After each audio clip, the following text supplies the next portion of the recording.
This is how you shimmy when you are excited about the last masterclass, the last session of the day at the Beauty Beat 2025. Just a little shimmy, shimmy out. Exactly. Woo! If you've had a sensational time today, please make some noise.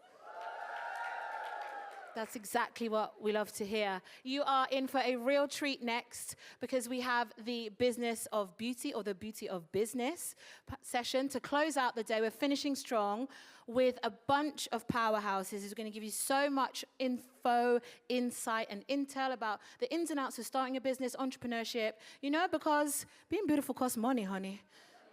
So let's be making some. This session is going to be led by a personal fave and hero of mine, the Funmi Fetto. Does anybody know who Funmi Fetto is? If you don't, I need you to go and buy Palette immediately from any good book shop and follow her on all platforms. She is a legendary beauty editor, long time at British Vogue, honey, alongside my good self. You make some noise, you've been at British Vogue. Please. Contributing beauty editor at British Vogue. She has a column in The Observer. She has a salon called Good Different, which is launching in Liberty at the end of this year. Excuse me, Liberty. Exactly, it's the first in their 150-year history.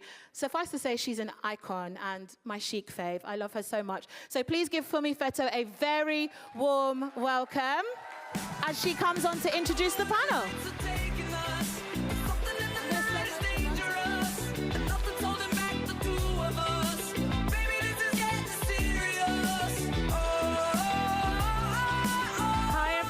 Goodness me, this is amazing. Thank you so much for coming. I'm so thrilled to be here today, and I'm so thrilled to see you all today.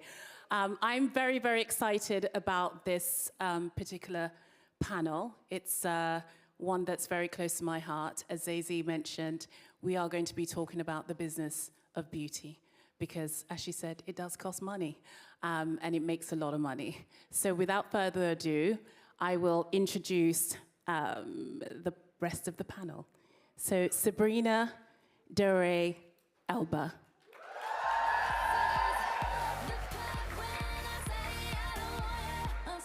Fleur East.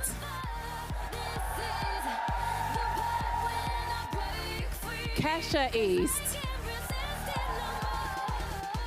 Patricia Bright. Tendai Moyo. Irene Agbontaen.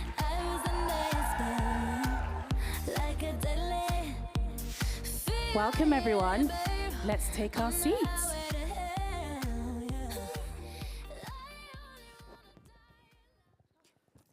So I have a lot of questions, and I know we don't have much time, and we want to make sure that you all have time to ask questions. So please do think about the questions that you might want to ask these incredible women who are building incredible businesses, as we'd love to hear from you, and we want to make sure that you get as much as possible out of it. So I'm going to start with asking all of you if you can share a little bit about your business, what inspired your business or your brand, and the gap you felt you needed to fill. So Sabrina, I'm going to start with you. Hi, everyone. I just want to say thank you so much for coming to listen. Thank you, Funmi, for doing this. You're ridiculously busy. And thank you, Donna, for organizing. Thank you, Donna. We love you. Woo! Phenomenal, Donna. Phenomenal, Donna. You know, I think probably for me, and this is maybe how most good ideas are born, it was just out of a place of frustration. It was literal frustration, not finding what I needed for my skin on the market, buying into brands who weren't buying into me, damaging my skin with marketing that didn't really even make all that sense. I'm like, how did I believe that? And I wanted to create something that spoke to my upbringing, spoke to the community, spoke to the little girl I was when I was experiencing my skin's issues, and we went out to create a melanin-inclusive skincare brand. It's fueled by A Beauty, backed by modern science. If you've seen the booth upstairs, you've seen me there all day. So it was so nice meeting you all, and come upstairs if you can and meet the staff. They're here tomorrow too, but lovely to see you all. And it's called Sable Lamb. Oh, yes, it's called Sable, which is Elba's backwards, in case anyone is wondering why we did that. I know it's quite cute. I can't take any credit, but it is quite cute. Thank you so much. Keshia and Fleur, I want to hear a little bit more about your story. Yes, so me and Keshia, we launched Curl Kitchen last year, actually, in Boots. That was the first place that we stocked in. And that was an amazing start for us, but it took us 4 years to formulate the brand. It actually came out of a place of pain for us. Like, we lost our father in 2020. And anybody who knows about loss, like, you reframe your thinking completely when that happens. We sat down at my dining table and we were like, what do we do with this? You know, our dad always wanted us to work together. And we decided to bring in a bit of our mother's heritage into that story as well. So we went to Ghana, formulated the brand. We have ingredients in there like okra, baobab, wild yam, plantain, black soap. We were like, let's go back to the roots. Our slogan is from our roots to yours. And it was a beautiful labor of love. It took us 4 years to formulate. We formulated for 2 years, realized we were on the wrong regulations for the EU. Literally. And started again. But here we are. And today's been beautiful, hasn't it? It's been beautiful. Today's amazing. And I think, so 2 pain points. Obviously, Fleur said that our father passed away in 2020, but also just growing up in a mixed heritage household. Our mom didn't know what to do with our hair. Our dad didn't know what to do with our hair. Nobody seemed to know what to do with our hair. And there were no products actually catering to our hair type in the stores. So it was really special for us and important for us to launch into Boots as such an accessible store. We know that kids like us in Nottingham, in Manchester, in Scotland, wherever they are, can get products that are catered to them specifically. So yeah, very a pain point, definitely. Thank you so much for sharing that. Patricia. So my business isn't a product-based business, and my business is the business of content and social media and whatever comes off the back of that. And there wasn't necessarily need, but there was a desire for creation. That was really the reality of how I started and stumbled into what I ended up doing. I actually came from a background of corporate finance. I worked in the city. I always say my life was in black and white as a banker. And at some point in time, I just wanted to chat with the girls online, create content, find people who looked like me, sounded like me, and could recommend products that would work for me. And off the back of that, I created an online brand, an online business, and things that have happened since then. Amazing. Thank you. And we'll be diving a little bit deeper into all of this. Tendai. Hi, everyone. I'm Tendai. I'm the co-founder and CEO of a brand called Rooker Hair. We are creating, or we have created, the world's first lab-grown hair made out of a protein fiber. Some of you may have seen a report that came out at the beginning of this year that basically said all of the mainstream synthetic hair brands that came out contained lead. In particular, they contained a carcinogenic product called vinyl chloride, which has been linked to brain cancer, liver cancer. And for us, we're creating a brand that means that you can have great performance, great quality without compromising the health of Black women. And that ecosystem of innovation is what will allow us to have a Black hair industry that is safe and, as Fleur said, you know, regulated in a way that protects the consumer. Amazing. Thank you. Irene. Wow.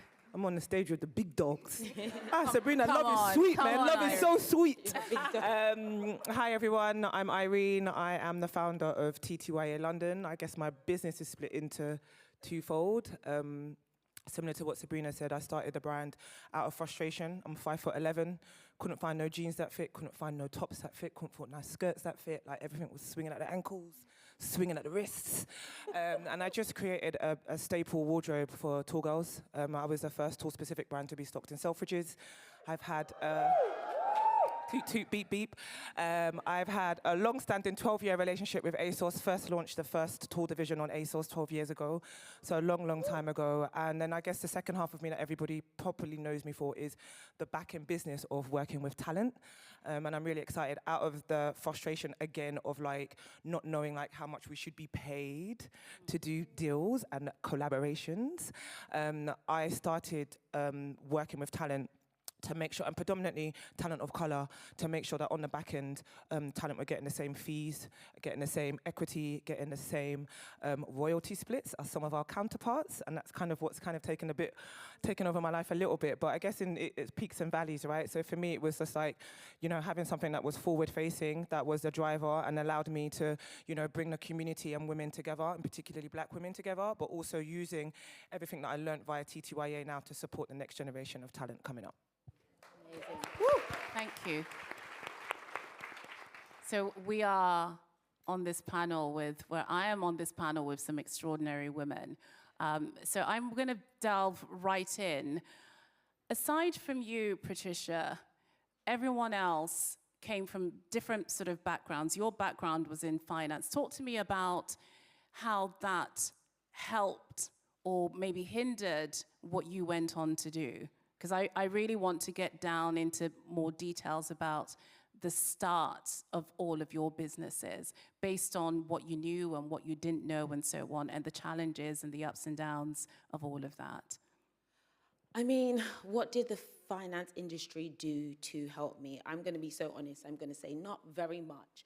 What's really interesting is I had a background in accounting and finance. So I should have been very equipped to start a business and to know what I was doing. But sometimes practically applying head knowledge doesn't work, and actually what you need is experience. So what ended up happening is I kept stumbling into my next level of success. I didn't always have the answers. What I will say is finance, having a degree, having corporate experience gave me some of those fundamentals of personal discipline, doing a presentation, formulating an idea. But I think what helped me the most was just experience, because I had to learn along the way. And often people think that everybody knows what they're doing. They have a strategy. They have this team behind them. No, a lot of the time it's just working it out, making mistakes, learning along the way, and continuing to iterate. And so that's what I had to do. And I always tell the story of the fact that when I started my business, I started making money. I didn't know what to charge. I was just winging it. I told people I had a manager. I didn't have a manager.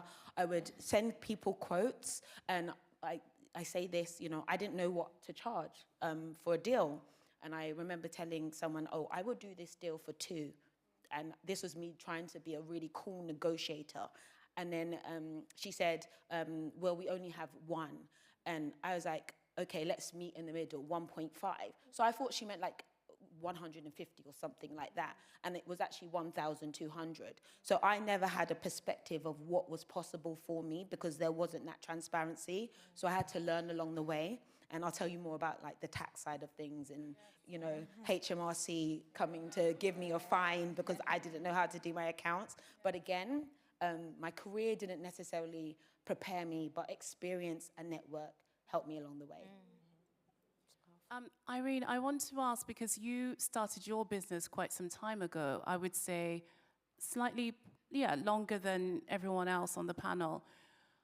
How have you found, how was it at that time launching a business now? Because I think now we're seeing a plethora of black women, women of color, who are delving into this business space, especially, you know, when it comes to fashion or beauty and so on. We're seeing that more. But during the time that you did, there weren't so many people, there weren't so many indie brands. So talk to me about how that was for you, trying to launch your brand at that point.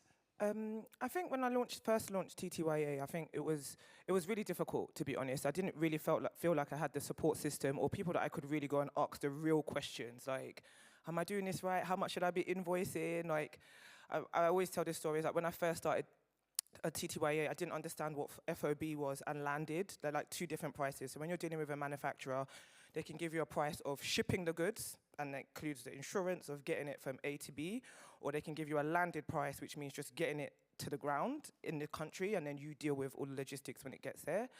And I didn't know the difference between the 2, and I remember like not having the insurance because the ship got damaged and some of the product got soiled and all of that headache. And I just remember thinking, oh my God, like, who do I even talk to in this crisis moment? And I just was really lucky. I was really honest with the buyers at Selfridges at the time, and I just said, listen, this is what's happened. This stock's going to be destroyed, but I can get it back to you in 2 weeks. Can you give me that bit of wiggle room? And they were really great, to be honest. I just went in there with my head held high and just told the truth. But that also was what ignited when I started TTYA Talks, because I felt like there isn't a safe space for women to come together and really ask the difficult questions. And I've been really lucky. Like, obviously for me, I've had you and Kenya Hunt and some of, you know, ladies that I could really be like, sister, I'm in crisis, can you help me? But also for me, it was about how do I create that space then that I didn't have for myself. I never saw myself in any of those rooms. And it's so interesting because now I'm obviously still fighting the same good fight, but obviously at the CMO level, which is, you know, villainaspice.com, but we'll handle that one another day. But I say all of that to say in that, like, the fight doesn't stop at any level, and sometimes you have to be the only person in the room. And I think sometimes we're kind of branded with, like, oh, you can't be the only person, or we're kind of, you know, pit against each other to feel like we can't be the only person. But going back to what Patricia said, I think it's important that we actually do share knowledge. And I think if we create enough safe spaces where we're sharing knowledge and we feel confident to ask, sis, this brand's hit me up. I saw that you worked with them. Sister, please, I beg, how much did they pay? Like, you know, and if you work out the boundaries from there, and that's just like the bare minimum level. I feel like we've got in a cycle of not being comfortable discussing money. And I think the more we can discuss it and the more that we can discuss business, the more that we will thrive as a community. No, that is such a good point. A really, really good point. You know, I've had conversations with you, Tendai, where we've been like, okay, let's talk about investors, let's talk about this, and so on and so forth. And it's so wonderful when there's a spirit of generosity. I've sent you texts about different things, and we've talked about, you know, so I just think that, yeah, we need to do that more. We absolutely need to do that more. Sabrina, I wanted to ask you, because I think it's a really good point that Irene made about there is always this fight, you know, in terms of, you know, you might get over one particular hurdle and then there's something else. I think that there's probably an assumption that she's Sabrina Elba, she wants a business, oh, she'll be fine. But I'm sure there were some challenges that you faced when you decided that you wanted to launch your brand. Talk to us about that. Which one? Anyone who started a business knows there is a lot of challenges. And that's just real. I mean, nothing good in life comes easy, first off, right? And if you're going to go into business, you need to eat, sleep, breathe it. So make sure it's something you love, because it is a pain in the ass as much as it is the best thing you'll ever do. But it's interesting, when we started, I very much felt that rhetoric around us of, oh, they'll be fine. Or, you know, like elephant in the room, there was a celebrity brand every week when we launched, like from Brad Pitt to like this person to that. And I was like, and it also created this kind of, I think, misconception for the people who were putting faces to a brand as opposed to people who had started something from the ground up. And when we started our brand, you know, we're still self-funded to this day. It was something we genuinely wanted to do out of a place of passion. But I think it's easy for people to maybe assume, oh, they've got it figured out, they're fine, they're working with Cody or something like that. And unfortunately, I also don't think people realize how much brands are spending and how much is needed in the beauty industry. As an example, I mean, fashion, talk about it, right? There's a lot of marketing dollars that goes, some of your favorite brands are spending 30 million a month. Right? You wouldn't think that. That's not like pocket money for anybody, okay? Well, for some people, for 1% of people. It's a big investment. It's a massive investment. And to be a small brand, even if you've got a big name, I think you are sometimes fighting this battle of sitting next to brands that are owned by all the same 5 people. And you're expected to compete, you know, marketing to marketing in a retailer with some of these brands, and it can just be impossible. It can just be impossible. So that's when we leverage our community, because there's something we know that we're working with that, you know, big brands can't just buy. You can't buy genuine, authentic connection. It's one of the reasons I love coming to this event. It's why I'm at my booth all day, to meet people face to face, to get to know them, to know what you want. I think anyone that said hi to me, I'm like, what do you like? What do you think? What do you, like, I genuinely want to know, because I know that that's something you can't just buy, that genuine, authentic thing of just meeting people. So I do think there's a lot of misconceptions which come with hurdles. I mean, even on the raise standpoint, we'll probably get to that. But I do find people are genuinely shocked about how much brands are spending just to catch you for a moment. Keshia and Fleur, tell me, you're in Boots at the moment. How many doors are you in? 600 stores. Wow. I mean, that's a lot. And so with that also comes a lot of spend. So, because when you talk about 600 doors, actually, I go back to, and I'm sure a lot of people may have listened to the podcast with the founder of Ami Cole, and she talked about, you know, the hurdles and the challenges that she faced when trying to build her brand and expanding so far and so on. So I'd love to know, essentially, how are you managing that? Are we managing it? Tough in these streets. Are we managing it? I think there's a lot that people don't realize about the spend, as Sabrina said, that goes behind a brand. You know, we launched in 600 Boot stores, which was not a small feat at all, mentally, physically, financially, spiritually, all the E's. One of the things that people say to us is, oh, you should get into Superdrug, oh, you should go into Tesco's, oh, you should go into Selfridges. It takes so much money to go into a retailer, from buyer meetings. Sometimes you have to travel to these meetings. That's a cost. From your production, right? So not only do we have to make enough stock to be on the shelves at that time, we have to forecast 6 months, a year, sometimes 2 years, because these retailers want you to ship in products within 2 days of them sending the PO to you, which is the purchase order. You have to pay for the shelf space. Yes, all the cards you see, the shelf, the names, we have to pay for that for 600 stores. We have to pay for marketing. You have to commit to a marketing spend. Sometimes that's minimum 15 to 30,000 minimum that you have to commit to.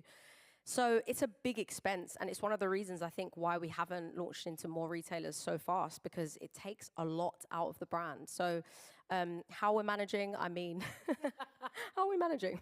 I think we've just had to be very resourceful and creative. And I think what has carried us through is just being very authentic and true to ourselves. I mean, the story of how we even got into Boots is kind of crazy. We were hunting people down. We were sending emails. We were DMing everyone and their mother. Stalking, Yes, basically. stalking everyone until we finally got the right person and the right buyer and had a meeting. And we essentially just told them the story of the brand. We were like, this is it. It's called Curl Kitchen. From our roots to yours. We're formulating in Ghana. We're going back to our roots. You know, talking about the journey of us, you know, growing and learning to love and embrace our natural hair. And immediately, as soon as we told them the story, they bought into the brand. We didn't even have the products. I mean, I think even a month before we launched officially in stores, they hadn't even seen it. And we were like, do you want to see the bowls? Yeah. Want us to send you? And they were just like, we just love you guys. We love the story. And I think that stuck with us from that day forward. So we've really tapped into our culture and took that slogan very seriously. I mean, our first campaign, we were speaking Tree, our Asante mother tongue, like in the videos. We didn't know what that was going to do. We were just like, we're formulating in Ghana, let's stay true to that. And it connected with so many people and such a huge community. And people wanted to learn more, not only about our brand, but about where we're from, which has been amazing. And we've just tapped into our resources. We do everything ourselves. We don't have a huge team. It's literally just us. But I think because we live and breathe it, everything we put out, people can see that it's genuine. And so we're just working with what we have at the moment. Hopefully we'll expand at some point, but we're just working with what we have. And our network as well. And retail is hard for everyone, by the way. So it's not like, oh, Fleur wants to. No, we had to stalk. We had to go to events sometimes. Oh, we think that person's going to be there. They weren't there. We set a meeting. They canceled the team's meeting. Like, don't think it's a personal, oh, it's so hard to get into retail because of. Everyone finds it hard to get into retail. Everyone. It's not easy. So, yeah, just wanted a caveat there that it's, you know, it takes a lot of resilience to get into these doors. Tendai, I want to ask you, because you're in Selfridges, right? And you've had quite a bit of a journey with Ruka.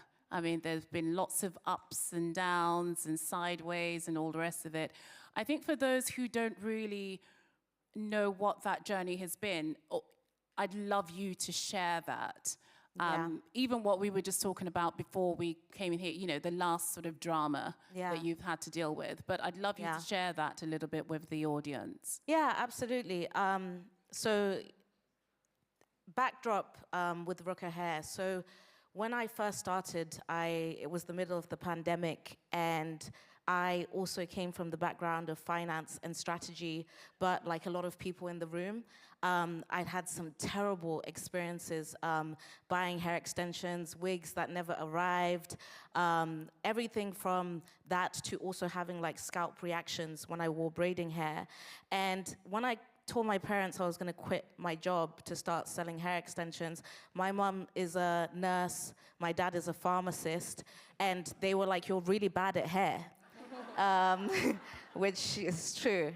But I think for me, I've always kind of had this audacity of, why does it have to be this bad? And so similarly, I kind of went on LinkedIn, started finding angel investors, and went to raise our first £100,000. And from there, today, we've raised £7 million to date. Of which, that's the sexy headline, right? That's the sexy part. But I think when you say you're building a biotech brand that requires this heavy research and development, actually, even I didn't know what the cost of that was truly when we did our first £1 million. We did a 21-day crowdfund from our community where people who'd shopped with us, we called them our co-creators, our Rooker co-creators, or now the Curly Girls Club. And we said to our community, you can invest. And in 21 days, we raised £1 million. And I think what that speaks to is how big of a problem this is for consumers. But in terms of the challenges throughout that, the most recent one was we had a robbery. We were about to open at Westfield. We'd been planning that for 3 months. We'd spent, over £150,000 on it. And it was 2 days before we were meant to launch the stand. And in Westfield, you can either go into a store or you have like a pop-up in the middle of like the walkway. And if you have a pop-up in the middle of the walkway, you have to build it up. Literally, you design everything, the mirror, the chairs, everything from scratch. And so we had that designed, and it was in a lorry with our product. And so in this lorry is about 6 figures worth of build and product. And 48 hours before we receive a phone call, and the contractors who have this lorry, who have all the product, say it's gone. I'm like, what do you mean it's gone? And they said, we're gonna send you over the footage, because if I tell you what's happened, you won't believe it. And there are people who had dressed up as the security of the contractors. They had the stuff to jump the lorry in the car, drove in, took the lorry, and left. And I think the thing about being an entrepreneur is people will give you the books, the podcasts, and they'll tell you, there's these predictable challenges, right? Like, people are gonna say no to you 50 times over. Yep, you kind of, that's horrible, but you get used to the rejection after a while. You've got to prepare for your profit and loss statement, and there'll be these losses. But I think there are pieces in the journey that you could never predict. There is the times where stuff happens with your family when you're about to go into your biggest meeting. There is a robbery before you do a pop-up in the biggest mall in the whole of Europe. And I think with those sorts of challenges, money won't prepare you, the books won't prepare you. I think it's the sheer grit and the sheer commitment to the problem that you're trying to solve and the people that you are serving. And I definitely think the biggest characteristic that I see, even as people are talking here, is the characteristic of servitude, because that is essentially what you are doing a lot of the time. And so, yeah, we've had our fair share of difficulties, but I would say that that spirit of servitude is the only way that we've got to the other side.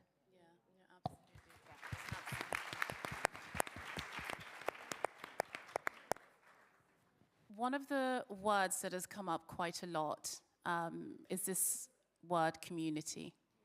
And I'd love you to share, and it's so overused at the moment, but I know the way in which everyone here is meaning it and talking about it.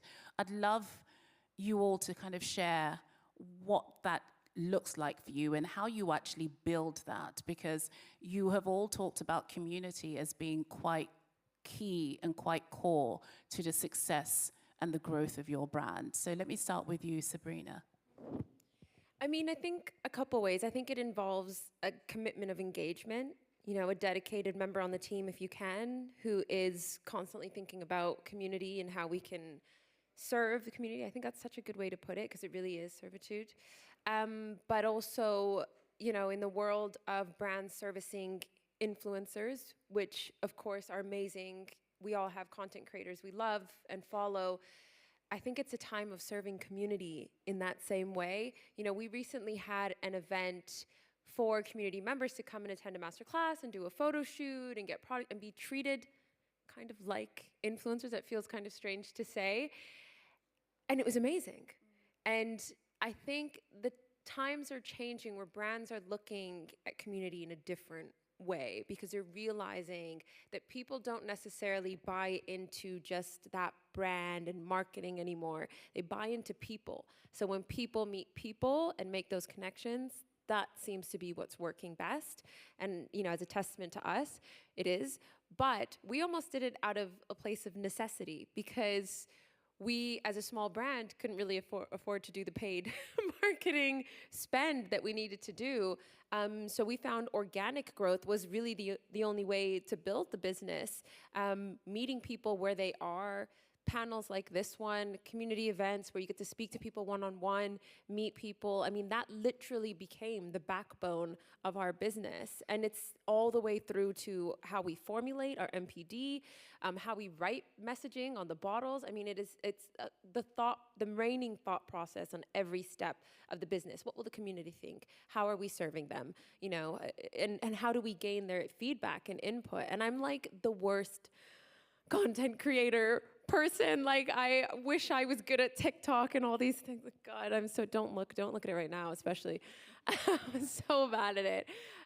But it's so important, because I think people are connecting with people, like I said, right? And when brands are talking about community, that's really what they're talking about. It's like founder connection to the people that they are serving. Amazing, thank you. Can anyone else share their sort of take on how they build community for the brand and build it in a way that feels really authentic? Yeah, I mean, if I could add, I think community, the way I see it, and maybe it's growing up in a Zimbabwean household, I think it's always been embedded in, you know, how I've grown up. And quick question to the audience, how many people have sent money back home or have parents who've sent money back home, wherever you, right? And I think it's very much like I was at a conference where they were talking about like philanthropy and giving back in a Western context versus non-Western. And if you're, you know, from a place like Zimbabwe, it's embedded in who we are. And I guess how that is integrated into the business for us when we think about community is people already want to and already have the characteristic of being connected and giving back. But I think with brands, actually, it shouldn't be that in crisis, that's when we connect with our community. Or when there's a particular problem, that's when we connect with our community. I think that cycle of giving and then the community also giving back to the brand actually is something that is continuous. And so that's why for us, we've always defined our community as co-creators, because actually everything that we're building, that ecosystem there, is just a continuous loop, and it's ingrained in how all of us were raised, I think. Can I add something to that? That strikes so hard with me, because I remember someone saying to me, oh, Africans need to support Africans. But actually remittance, what you're referring to, if you add it all up together, is more than all aid organizations and, you know, going to like Africa, for example, right? So Africans do support Africans, and actually our business, I mean, yeah, it is supported by Black women, really genuinely to this day. So I always think there's a misconception that Black women don't buy beauty or don't spend. They are spending. We just need more brands. Yeah, exactly. And we need more investment behind the brands they're working for them. Well, that actually leads me, and I would love to stay here on this point of community, but I'm really conscious of time, and I'm conscious that I want to get some questions from everyone out here. But that leads me nicely onto my next point around investment and funding. So if we look at the numbers, we look at the figures, and it hasn't shifted that much. You know, women, particularly Black women, are the largest demographic of entrepreneurs in terms of, you know, just plain numbers, but they are the least funded. And that continues to be the case. And now we are seeing more so post-2020, this kind of rollback of support for Black-owned businesses. And right now, it's tough. People are finding it very, very tough. So I want to find out from all of you what your funding sort of route has been, and maybe comparing it, because the thing is, you know, you can fund your business when it starts, but at some point you want to grow the business, and then how do you fund it then? You're constantly needing more money in order to scale the business. And so you may have started at a particular time where it's like people are giving you money and so on, and then you're at another time where, you know, maybe the economy is not so great or whatever it is and circumstances have changed. So I'm really interested to hear from actually all of you in terms of funding, because you're self-funded at the moment, but you're raising. Yeah. Okay. Here we are. No, just kidding. No, but it's tough because I think there was also maybe a point in time where I think seed investment for beauty was popping off. Yeah. You know, like, just to put it plainly, I think it's a lot. Just because that's jargon for some people. Oh, yes. When you say seed early investment for beauty. So there's pre-seed, which is, you know, the investment that you get when you haven't actually launched yet. And then seed is like early. Okay. And now it is a lot more difficult, but I think investors, it's a little bit riskier potentially a market, are looking to brands to have kind of that 3-year profitable or big box retailer order coming in, like a PO, before they invest. And what that does to small brands, especially brands founded by community, our community in particular, who don't have an angel investor community around them, because like I didn't grow up with an uncle who could just give me $1 million, you know, is it puts a lot of strain on that brand to prove concept without the proper funding or backing. And it's extremely difficult, you know, and then you see another brand come out and they've got like 10 million at the beginning. I'm like, wait, how? It's the same. I'm like, oh, okay. Yeah. It's a guy. You know, and it's really difficult. And I think a lot of people don't realize that for brands. I mean, it's not just that early investment. You then need to grow the brand, and then you need to scale. And it is a constant machine needing to be fed if you want to build it, especially with the pressure to build it so quickly now. Yes, yeah, exactly. Irene, let me come to you, because you've had your brand for a significant amount of time, and you've had this ongoing, long-standing relationship with ASOS, for instance. So talk to me about that from the perspective of funding and growing the brand in that way. Yeah, ASOS, I always say, were a really great partner for me, in the sense of that they place the biggest orders. I think when you go in, when you start your business, you think, oh, I want to go in at the top of the pyramid. I'm like, Selfridges is like the best place to be. Selfridges were ordering like 50 units of like one style, you know? So versus like I can do 10,000 in one style of dress on ASOS. That's the difference, right? So for me, I say with TTYA, and I say this with I have such a love-hate relationship with it. And that's very difficult for me to say on this public platform. But I say all of that to say is that it isn't easy. I think there's been times, and I've been really lucky, where I pause, fall back in love with it, go again, fall back in love with it, pause, change categories. So footwear was a big thing for me because I'm size 9 UK, didn't find enough shoes, tested it with ASOS, sold out in a week. Now I'm developing again. And so I say all of that to say in that the business model for me that has worked is actually like co-creation and collaboration. And it's worked for me because, yes, I was a lone ranger, and there is such thing as burnout, trust me, of being on all the time, consistently, coming up with new ideas, your customer service, marketing, finance, your every arm of the business, right? And at some point you have to be like, how do I, for me anyway, my question to myself was, I pour so much into other people and build so much for others, and I was like, when am I gonna do this for myself, you know? So for me, it was like, okay, actually, why don't I go back to the grassroots and go back to the people who have supported the brand from the very beginning, and what is the things that I like to do, and what are the things that I feel like they could add to this business. So for me, I like everything creative, from the photo shoots to models to designing the product to everything forward-facing, marketing, you know, that's my bag. dealing with manufacturers in China at 7 o'clock in the morning is not my bag. You know, making sure that the product gets on the ship and doesn't get drenched is not my bag, like, you know? So I was like, I need a partner that can come in and like just do the back end of the stuff that I don't like to do. And that's what I've been able to do for ASOS now. So they're my new partner. TTYA comes out March 2026. We launch, very exciting times. And across multiple categories, so footwear and clothing. But also, I've been able to do it in a way on my own terms, and I think that's also important. I think it's also okay to be like, okay, this isn't servicing me right now, and how do I keep it going? But that's because I had different verticals. So TTYA Talks would, you know, we were doing amazing panels. We were giving back to our community. We were doing the summer soiree and bringing 300, you know, amazing creative black women into one room together to network. So, you know, when I wasn't in love with the clothes, I was in love with people. And then when I'm not in love with people, I'm in love with clothes and shoes and footwear. So I say all of that to say, like, peaks and valleys, and everything has a time and a place. And I do believe that, like, sometimes I had to go through everything over the last 10 years to get to where I am now. And I didn't have Instagram, I didn't have TikTok, so it was about like real, organic, authentic partnerships. And I think Zazie came up here earlier. She was one of the first people that actually helped me with TTYA. She was my PR, she helped me with my comms, she helped me when I started TTYA Talk. She was my co-presenter when we launched at Soho House. So again, I think sometimes people think when you come into these rooms, you're looking at aspirational people, and sometimes it's actually about your network who are around you and how they can support you. So yes, my lawyer friends and my accountant friends were also the ones that helped feed into this business. And, you know, people were writing the copy for my website, and like people were customer service. So sometimes actually your network are the people around you. Don't always look to like people who you aspire to be as well. Patricia, I wanted to jump in because you're talking about one of my favorite subjects, which is money.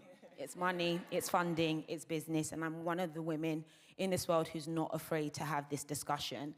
And we're talking to a group of really accomplished, successful, knowledgeable women right here. But when I started, I knew nothing. I didn't know what funding meant. I didn't know what bootstrapping meant. I didn't know there was some form of investment.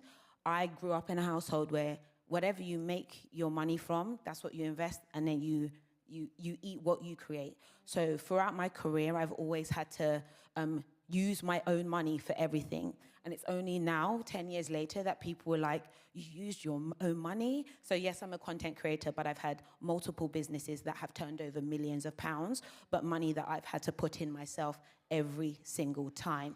And I think that a lot of people are not aware of the opportunities that are available to them because a lot of these worlds feel very gated. And the more popular I became, the more rooms I had access to. I would hear about these funding rounds, this company's raising money, people getting in on this deal, and I'd be like, what deal? How do I get in on a deal? Who's doing this? And I was very lucky that there were, because I was famous, because I had I'm not famous, sorry, online famous, not real famous, I'm not famous. But you were well known. That was very cringe, but let's be real, like, you can be local, you can be famous in South London, you might be that guy in the streets and they know who you are. So in my little digital world, I had awareness, and that opened up doors to me. And I believe now that we all have the opportunity to have doors opened up to us based on us being present in the world of social media, in whatever you specialize in. And what would happen to me is that people come to me now for opportunities. They were asking me for money. I'm like, I need money. You're asking me for money. But I started to think, okay, these people ask for money, they get money, then they exit. I didn't know what exit meant. I didn't know what this meant. And then inevitably, more and more people, and this is why, coming back to the question about network, you realize who you know, these networking events, these people, they're doing stuff you didn't even know happened. I was using my £100,000, losing it, being scammed. You know, that would happen to me. And they'd be like, no, you don't work with this company. You don't work with these people. Actually, work with these people. Inevitably, I got asked to invest in a company called Wild Cosmetics. I didn't know anything about investing. They asked me, you know, they just started this company, similar to a company in the USA. It's going to do really later. 4 years later, that company sold for 250 million. and I was an early investor. So I got a payday off of something I wasn't even aware was something that was open to me. And I also invested in your brand as well, because I was like, girl, whatever you're gonna do, let me put some money in, and hopefully, you know, there's a great payday at the end of the day. So fundamentally, network is very, very important, and understanding what opportunities is out there. But this conversation around money and finance feels very gatekept. And also, I know that not everybody in here wants to be a business owner. Is that something that everybody wants to be a business owner?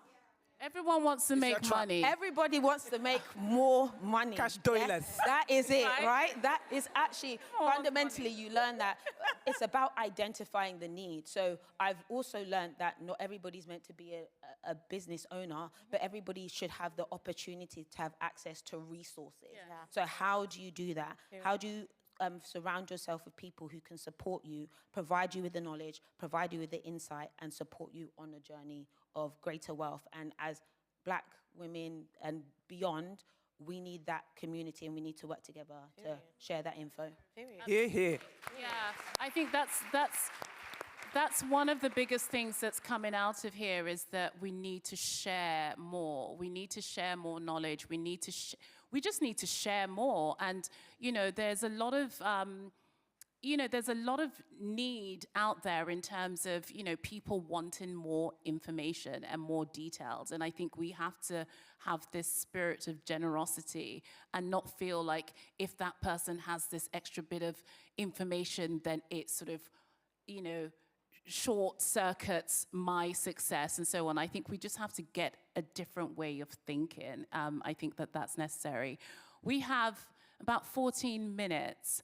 I want to ask Fleur and Keshia a last question before I turn it on to the audience, because I think there's going to be quite a few questions here. You're in 600 stores. That is expensive. You've talked about all of that. What is your funding process looking like at the moment? Because also you started in 2000, you said around sort of the 2020, yeah. So I'm just wondering what your funding process looks like now. Great question. I mean, as Sabrina said, there's a lot of pressure for small brands to prove their worth and over a longer amount of time before investors want to invest. We haven't even begun thinking about that yet.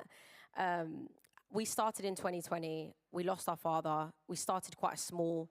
When we knew that we were going to go into 600 doors, obviously a lot more money was needed. We spoke about our father passing away. We've used our inheritance. We've used savings. We've used our careers. Me and Fleur still work in other industries. We use our own money. We self-fund a lot of things. We've self-funded everything we've done today. We're not in the place of getting those conversations yet. We want to. It's something that we need. It's an inevitable thing that you have to do. I think we thought in the beginning, oh, we'll just self-fund our own business and we'll own it 100%. Yeah, if you want to scale, unless you have £30 million a month, then that's not really going to happen. We're competing with multi-billion pound companies. We are not multi-billionaires, so we need funding.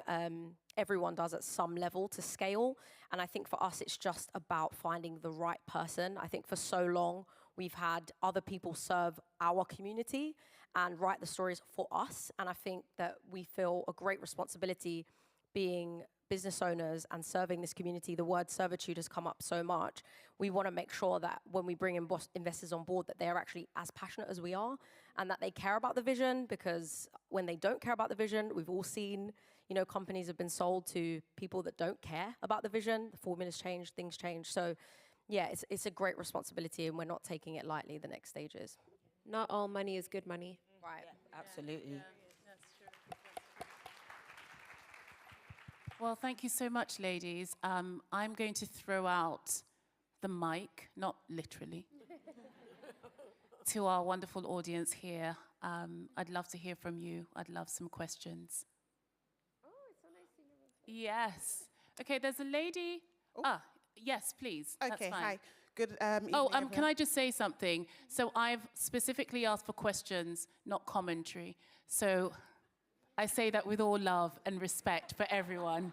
That's okay. It's definitely a question. So my name's Yvonne. I'm Dr. Eve. I have a skin clinic, and I actually have another business. I've scaled one, and I'm working on the second, and I'm having troubles with that. But my main concern is what has already been said. Where do we get advice from other people? Now, my patients advise me because they work in various sectors, but as a business owner, especially coming from a medical background where we are not taught business, we don't know where to go. So I am learning. I am the admin, I am the media, I am the this, I am that, but we don't know where to go. So if you could give us advice about where to find this, that would be really helpful. I think mentorship is really important, and I think that people underestimate how much people are actually willing to help. I have 2 mentors. I met both of them on LinkedIn. I just reached out and I said, hey, I'm really struggling with this. Can you just help me understand this? Peer-to-peer networking we've spoken about, but don't be afraid to ask people. If someone is where you want to be, ask them, because you will be so amazed. So many people are willing to share their time, their information, their experience. We just need the platform to do it, right? So yeah, networking and LinkedIn, it's free, right? Well, some packages. Yeah, I would say definitely, I think LinkedIn is absolutely brilliant. Just reaching out to lots of different people that you think, okay, this person might know what I need, or this person is in this particular field, and so on and so forth. And then sometimes for some basic stuff, ChatGPT is okay. Like, it will give you a lot of information that you can then just bounce from that and find out more information. But I would say LinkedIn, like everyone who wants to be a business person and so on, don't waste your time too much on Instagram. You need to be on LinkedIn. You don't have to post on LinkedIn. I barely post on LinkedIn, but I spend a lot of time there. And I think that's where you can get lots of different connections and so on, and have conversations with people and see a lot. And then it starts to kind of, you know, expand your knowledge base. Because not everyone's great at networking. People talk a lot about this networking thing. I think if you're an introvert, that is really, really hard. And also, it can feel really transactional. And, you know, for me, like, if someone says to me, oh, come to a networking event, I'm like, bye, have a nice time. It's just not my bag. You know, for me, it's about building relationships. And I think that let's think about that more, you know, building relationships, thinking about those relationships, because that will take you further than these transactional, let's just go and, you know, network with that person because they look like they might be the right person or whatever, but try and build relationships. But I do think that LinkedIn is a really, really good platform. And I'll just add on to that. Like, I actually actively spend time, because loads of girls DM me all the time on LinkedIn. So I actively spend mostly Sunday mornings, like, going through my inbox on LinkedIn. Just ask the person what you want to ask them. Don't do this whole, can we meet for coffee? Can we meet for tea? Yeah. Just ask them. Just be like, I've seen that you're into this. Like, I've seen that you've posted about this, or I've seen that you're really into this, or I'm thinking about this. Can you advise me A, B, C, D? Yeah. And you'll be surprised. They'll message you back 1, 2, 3, 4. Like, you know, it's just like, sometimes doing the whole, can I meet for coffee? They're going to be busy, babe, but they might have 2 minutes to reply to your message. Just saying.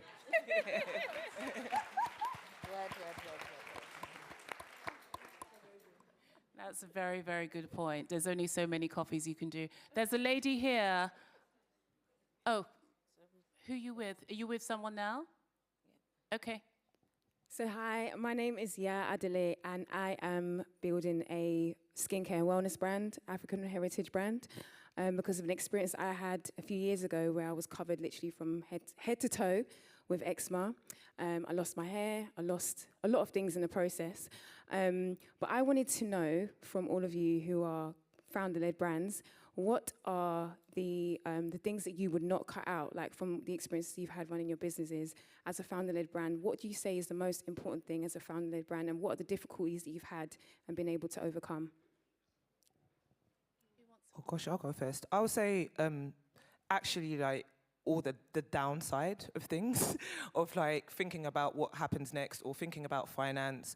I think a lot of the stuff that happened, I say that business is just like one big social experiment, in my opinion, because you're never gonna get 100% of everything right at the first time round. And like similar to what a lot of the girls said, you live and you learn. Like what Patricia said, like as you're doing it, you're experiencing it. So sometimes it's actually just, and the experience comes from doing it, you know? So there's sometimes not enough books that are going to tell you exactly what to do or going to tell you the 1, 2, 3. So for me, it was actually like a lot of the mistakes that I made and things not going, God not saying yes immediately to things as well. Because actually, I'm getting a JV now and that's coming out next year. But was I ready for that JV 10 years ago? No. I had to go through 10 years of experiences and lessons and learnings and peaks and valleys to have what I have now and understand the value of what I have now. So sometimes it is all in the experience.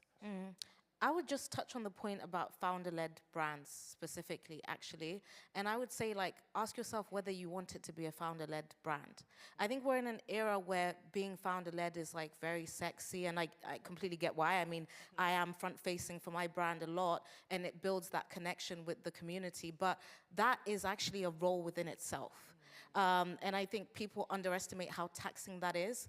A lot of people kind of realize 5 years down the line, I've built this business this way, but what about the privacy I might have wanted? What about these other aspects? So I would even ask the question, like, if I imagine my life in 5 years, how do I want to live? And where does my business kind of integrate within that? And you might decide you don't want it to be founder-facing, but you are problem-facing. And I think that's just something that I would ask the question on as well. I have a question for you on that then. Do you think that we're in a time where you can really build a really successful brand and not be founder-facing or founder-led? I think it's harder than it was maybe 10 years ago, because actually there's the expectation of, if I'm buying from you, I kind of want to know who you are. And that makes sense, right? But at the same time, I also think it's, when we look at other brands, you know, that we buy from, and I mean, I'm going to use the ridiculous example of Apple, let's say, and Apple's a huge brand, but we buy it because the product works. And I think sometimes what I've seen more of is the focus on the story rather than the product itself, and the product actually being, you know, efficient and working. And I do think you can't underestimate the, pure performance and commitment when a product works. Think about Amazon. When you go and shop on Amazon, you don't know who those brand owners are, but at the end of the day, it's convenient, you're gonna get it, and it's a product that works. And so I do think it's harder to start out without telling your story, but I don't think it's impossible to not be a founder-facing brand. Good advice, thank you. Hi, my name's Comfort, and my question is directly for Patricia. And not a comment, just a fact, but it's been very inspirational today. Obviously, like, we've heard lots of brand, like, you talk about the brand history, everybody else, and all we see is the product at the end. But for someone like you, who we've watched for years, and everything has always been on the camera, and lots of people know a lot of things, what type of inspiration could you give to people that want to put themselves in the digital face, and basically almost everything is so open and they already know everything before, you know, you reach that product of where you are now? Like, what type of tips could you give us? I think the tip I'd give to anyone who's thinking about creating is to identify their reason for doing it. What is your purpose? What is your motivation?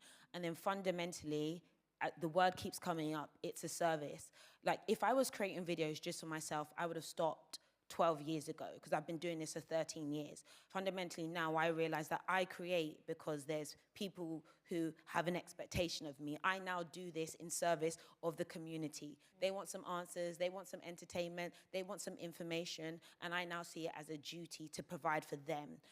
We're not here as digital creators, or ideally we're not here as digital creators to serve ourselves. We kind of feel this, like, this performance for the people who've connected with us. And I think that is a really good North Star for me to say, do you know what, I'm gonna keep showing up. So identifying why you wanna do this, what's your message, what's your story, and then following through on that, that's the way you're gonna be able to sustain a career for 13, 14, 15 years.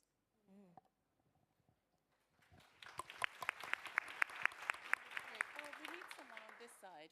Afterwards, we'll come to someone on this side. This lady's at the front here. Oh, there's someone here? She's been here. Okay. This lady here. Okay, and then we'll come to you afterwards, lady in the white shirt. You've had your number. Hi, thank you everyone. My name is Patricia and I am a creator manager for LinkedIn. So thank you for mentioning this. So it's actually a bit of like a follow-up question. Many of you have built powerful and personal platform before alongside your brands. So how do you then decide where you as a person end and where the brand really begins? Especially when your audience is connecting you with you as a person and a business, especially when you are a face, as you mentioned, Tendai. So yeah, how do you decide? When do you decide you want to separate your personal brand and then the business? I think for me, it's interesting because obviously we've all mentioned servitude. I think the other side of servitude for me is boundaries. And I think boundaries protect everyone, actually. And so I think the question around where do I start and where does the brand start is tough because it's so connected. I started the brand because I'm a consumer and I serve people who look like me. And so there's naturally an emotional attachment there. But also for me to be a good CEO, for me to meet the needs of the business and therefore the community long term, I have to think about my mental well-being. I have to think about my emotional well-being. And so I think the thing that I have started, and that's why I kind of asked that question, is I had to sit down at the point of burnout, at the point of pure exhaustion, and it really came when I was responding to customer emails. I would get so wrapped up. If there was one thing they didn't like, I'd go back to the team and be like, we need to change it. This whole thing needs to be flipped upside down, you know? But at the same time, I was realizing I was not separating myself enough to be able to serve. And so I do think for me, it's less about like where do I start and finish, but it's more about what are the boundaries that I need in order to serve both the business needs and also my needs, and making sure that those two things are very separate and clear. I think this is actually a really good question for you, Sabrina, because you are obviously quite high profile. So what are your thoughts on this? Oh, well, thank you for saying that. Am I? No, I'm just kidding. Look, just the possibility of not even, like the possibility of boundaries even, I forget about sometimes. Thank you for even saying that. Because also, to your point, to be a successful CEO and to also fill a founder-led position, those are two different things. Yep. And one sacrifices while the other's winning, vice versa. And I feel for my team, some of which are in the audience, when it's like we are slammed and it's like, oh, I really need to go take this meeting, or I need to go do this, or I've got to create this piece of content. And it's like you feel they need you, but then if you're doing that, then you're being pulled from the other side where you feel you're not being visible enough. So it's this constant tug and pull. And also, visibility is a rat race. It is a hamster wheel, actually, because then you just start thinking, oh my God, if I don't go to this event, then no one's gonna know who I am. They're gonna forget about me tomorrow. And it's like, that actually is probably not true. Not true. But I think to your point, when you talk about, you know, there has to be a lot of focus on the greatness of the product. And then that alleviates that whole idea of it's about me. But I feel it only alleviates it if you can get the product in front of people. And the shortcut to getting the product in front of people is the founder-led aspect, right? But you're right. If I could just, and it's funny because when we started, I was like, we're not a celebrity brand. Like these are efficacious products. We're clinically backed. We've invested in the formulations heavily. We want these to work. That's why we've done it this way. But then nobody knows about it. So, you know, as opposed to like Idris, I'm like, put it in your story. Just it works really hard. Do me a solid. Just post this one. Talk about the lip. Put it on. It does. It's a shortcut. It helps. It even gets you in rooms. It gets you at tables. It gives you market acceptance with retailers. It's somewhat of a shortcut, but it does come with so much sacrifice. Absolutely. Boundaries. I'm taking that word with me today. There is one, I'm going to take one last question. There is a lady here who's been waiting for a while. Your question better be good. It's the final one.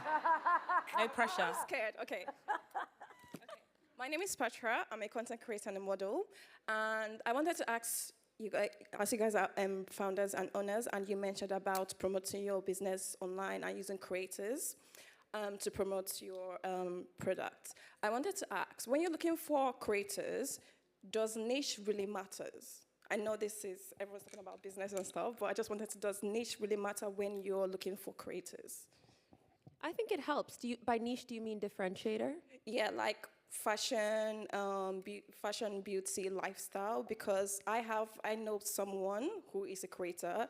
She does fashion, but other industries get to her to promote the business. I'm like, does it really matter when it comes to niches?